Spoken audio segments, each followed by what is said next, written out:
नमस्कार दोस्तों, सनातन लॉजिक में आपका स्वागत है। आज हम कजरी तीज की कहानी कहेंगे। इसे नीमड़ी तीज भी कहा जाता है। भाद्र मास की कृष्ण पक्ष की तृतीया को सुहागन स्त्रियां अपने पति की लंबी आयु की कामना से ये व्रत रखती हैं। मान्यता के अनुसार भगवान शिव और माता पार्वती इस दिन पृथ्वी लोक पर भ्रमण करते हैं और इस दिन महिलाओं के व्रत से प्रसन्न होकर भोलेनाथ और माता पार्वती उन्हें सुखी दाम्पत्य जीवन जीने का आशीर्वाद देते हैं। जिन लड़कियों के विवाह में बहुत बाधाएं आ रही हैं, इस व्रत को करने से उनकी सारी बाधाएं दूर होती हैं, शीघ्र ही विवाह होता है और मन चाहे वर की प्राप्ति होती है। कजरी तीज की कहानी इस प्रकार से है। एक नगर में एक राजा रहते थे। उनके 4 पुत्र थे। राजा बहुत सुखी और संपन्न थे। प्रजा उनसे बहुत खुश रहती थी। उनके 4 राजकुमार थे। एक दिन कजरी तीज का व्रत आया तो रानी ने व्रत रखा। रानी शाम को व्रत की तैयारी करने लगी। उन्होंने पूजा की सारी सामग्री एकत्रित कर ली।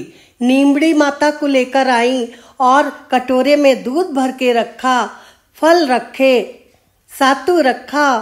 रानी ने पूजा करने के लिए सबसे पहले दिया जलाया और पूजा करने लग गई। रानी ने ध्यान दिया नहीं और उधर नीमड़ी माता के पत्ते जलने लग गए। पत्ते जलने से नीमड़ी माता को बहुत कष्ट हुआ और उन्होंने रानी को श्राप दे दिया कि जैसे तूने मुझे जलाया है ऐसे ही तेरी कोख भी जलेगी। अब रानी ने अपने बड़े राजकुमार की शादी की। बड़े धूमधाम से शादी हुई। बहू घर में आई, लेकिन ये क्या, सुहाग रात के समय लड़का जलने लगा और उसकी मृत्यु हो गई। अब रानी ने अपने दूसरे बेटे की शादी की। उसके साथ भी वैसा ही हुआ। वो जलने लगा और उसने अपनी देह त्याग दी। तब रानी ने तीसरे बेटे की शादी की। तीसरे के साथ भी ऐसा ही हुआ। अब तो रानी बहुत उदास हो गई और व्याकुल रहने लगी। अब छोटा राजकुमार भी बड़ा हो गया था। उसका भी रानी ने विवाह कर दिया और माता पार्वती और भोलेनाथ का स्मरण करती रहीं। थोड़े दिन बाद ससुर अपनी बहू को लेने के लिए उसके मायके गया। माँ ने अपनी बेटी को विदा करते समय कहा कि बेटी, रास्ते में कोई भी तीज त्योहार पड़े तो पूजा जरूर करना। वे रास्ते में आ रहे थे तो उस समय तीज का त्योहार पड़ा।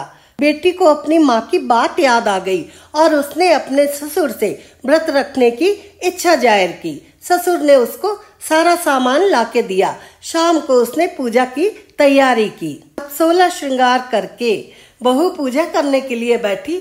जैसे ही बहू ने दूध के छींटे दिए नीमड़ी माता को, नीमड़ी माता उड़ने लग गई, भागने लग गई। अब क्या था, 16 श्रृंगार करे हुए बहू भी नीमड़ी माता के पीछे पीछे भागने लगी। जब नीमड़ी माता ने देखा कि अरे ये तो मेरे पीछे पीछे आ रही है, तो वो धरती पर उतर आई और उन्होंने उस बहू से पूछा कि तुझे क्या चाहिए, तू मेरे पीछे क्यों आ रही है। तो बहू बोली, मुझे तो आपकी पूजा करनी है और पैर छू के आपके आशीर्वाद लेने हैं। आप मुझे आशीर्वाद दो माता।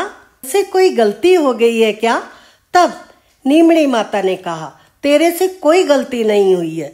गलती तो तेरी सास से हुई थी। उसने मेरे पत्ते जला दिए थे जो मैंने उसे श्राप दे दिया। अब मैं तुझे आशीर्वाद देती हूँ।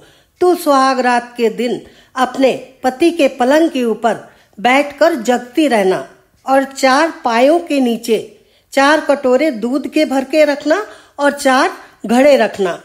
नागराज आएंगे, दूध पिएंगे और तेरे पति को डस के मटके के अंदर चले जाएंगे।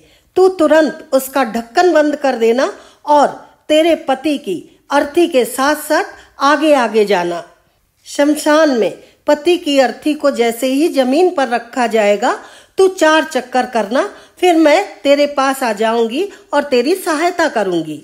राजकुमार को सुबह मरा हुआ देखकर घर वाले सब विलाप करने लग गए, लेकिन बहू 16 श्रृंगार करने लग गई और जैसा नीमड़ी माता ने बताया था मटके को लेके अर्थी के आगे आगे चलने लगी। और जैसे ही उसके पति की अर्थी को जमीन पे रखा गया, उसने अपने पति की अर्थी के 4 चक्कर किए।